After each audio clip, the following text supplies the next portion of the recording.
नमस्कार। आज की हमारी चर्चा का विषय स्वर्ग और नरक की वास्तविकता को समझने पर है। स्वर्ग क्या है, नरक क्या है? हमारे धर्म ग्रंथों में स्वर्ग कोई एक ऐसा लोक है जो पृथ्वी लोक के इतर कहीं पाया जाता है। इसी तरह नरक लोक के विषय में भी चर्चा है कि एक ऐसा लोक है जो पृथ्वी के इतर कहीं है, दूसरी जगह पर, वहाँ पर यह पाया जाता है। कहीं कहीं पर तो ये कहा जाता है कि पृथ्वी के ऊपर जो लोक हैं वहाँ स्वर्ग लोक है और पृथ्वी के नीचे जो अधोलोक है वह नरक लोक है। वस्तुतः हम इसे समझने का प्रयास करेंगे कि क्या वास्तव में ऐसा कोई लोक पाया जाता है इस संसार में, और अगर पाया जाता है तो उसे हम कैसे जानते हैं कि वह सत्य है या सत्य नहीं है, उसकी क्या वास्तविकता है। अगर गौर करके देखें तो इस संसार में या इस पूरे यूनिवर्स में, ब्रह्मांड में, मुझे नहीं लगता है कि ऐसा कोई लोक है जो हम जानते हों, जो मनुष्य जानता हो, या हमारे ऋषि मुनि जिन्होंने सब कुछ लोगों ने लिख दिया, गुरु घंटालों ने, वो ये जानते हों कि ऐसा कोई लोक है जहाँ पर व्यक्ति जाता है, जो स्वर्ग है या नरक, ऐसा कोई लोक है। वस्तुतः स्वर्ग और नरक जो कुछ भी है वह हमारी इसी पृथ्वी पर है और वह हमारे कर्मों का परिणाम है। जैसा हम कर्म करते हैं उसके परिणाम में हमें जो मिलता है उसे हम स्वर्ग या नरक कहते हैं। वस्तुतः मनुष्य जो है वह अपार इच्छाओं का मालिक होता है, अनंत इच्छाएं करता है और अनंत इच्छाएं पूर्ण हो नहीं पाती, उसकी किसी की भी नहीं पूर्ण हो पाती है। वह हर समय युवा बना रहना चाहता है, अपने पति पत्नी को भी युवा बनाए रखना चाहता है, बच्चों को भी युवा बनाए रखना चाहता है। तो ऐसा जबकि संभव है नहीं इस संसार में, युवा आप कितने दिन तक बने रहेंगे, या आपको सब सुख या धन धान्य मिल नहीं पाता है, हर प्रकार का संपूर्ण सुख किसी को मिल नहीं पाता है, या हर प्रकार का धन धान्य भी सबको नहीं मिल पाता है, किसी को भी नहीं मिल पाता है। जिस तरह का जो व्यक्ति चाहता है उतना किसी को भी नहीं मिल पाता है। तो वह अपनी इन इच्छाओं को जो रहते हैं मन में, उन इच्छाओं को, यानी अपूर्ण इच्छाओं को, वह सोचता है कि कहीं कोई ऐसी जगह होगी जहां पहुंचने पर ये इच्छाएं पूर्ण हो जाएंगी।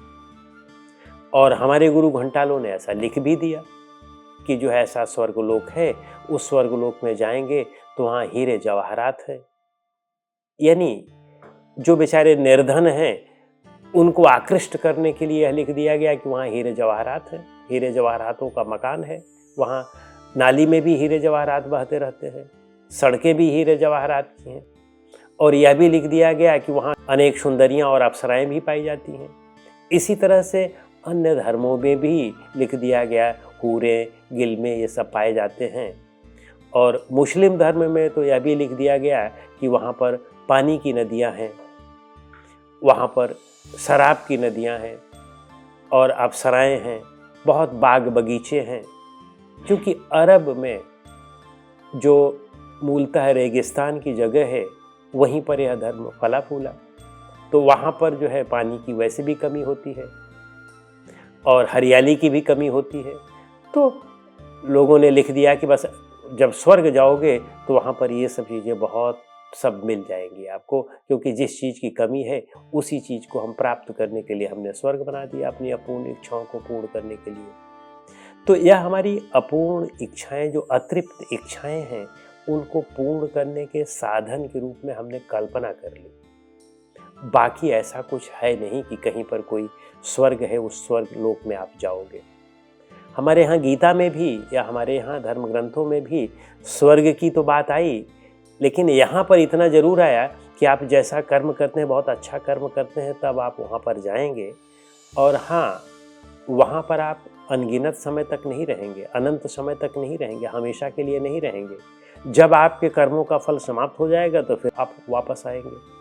लेकिन वास्तव में जाना आना कहीं नहीं होता है, इसी संसार में ही आप आते जाते रहते हैं। यदि आपने अच्छा कर्म किया है तब आप आपको यह सुख सुविधाएं मिलती हैं, और जब आपने गलत कर्म कर दिया है तो यह सुख सुविधाएं नहीं मिलती हैं। लेकिन तब भी बहुत अच्छा भी कर्म आपने कर दिया है तो यह सुख सुविधाएं आपको अपार मात्रा में नहीं मिल सकती है। आप अगला जन्म लेंगे तब उसमें आपका जवानी जो है वह निश्चित समय तक ही रहेगी, हमेशा नहीं रहेगी। बुढ़ापे में भी आप जवान बने रह सकते हैं, ऐसा नहीं होगा। तो कहने का अभिप्राय है कि यह सब कुछ भी नहीं होता, यह केवल भ्रम फैलाया जाता है। और आप देखें कि हमारे यहाँ जो कथावाचक लोग हैं वह जब स्वर्ग और नरक की व्याख्या करते हैं तो सीधा ऐसा व्याख्या करते हैं कि जैसे बस वहाँ से हो करके आए हैं, सीधा का सीधा जैसे प्रसारण किया जाता है, टीवी पर प्रसारण होता है, कहीं मैच वगैरह का प्रसारण होता है, लाइव प्रसारण होता है, उस तरह का लाइव प्रसारण करते हैं। तो वस्तुतः यह सब धूर्तता है, यह मूर्ख बनाने की एक चाल होती है। जो स्वर्ग और नरक है वह हमारे मन में है। यदि मन में कामनाएं, ईर्ष्या, द्वेष, राग, आसक्ति, मद, मात्सर्य, अभिमान, अहंकार, घृणा ये भरे हैं तो यही नरक है।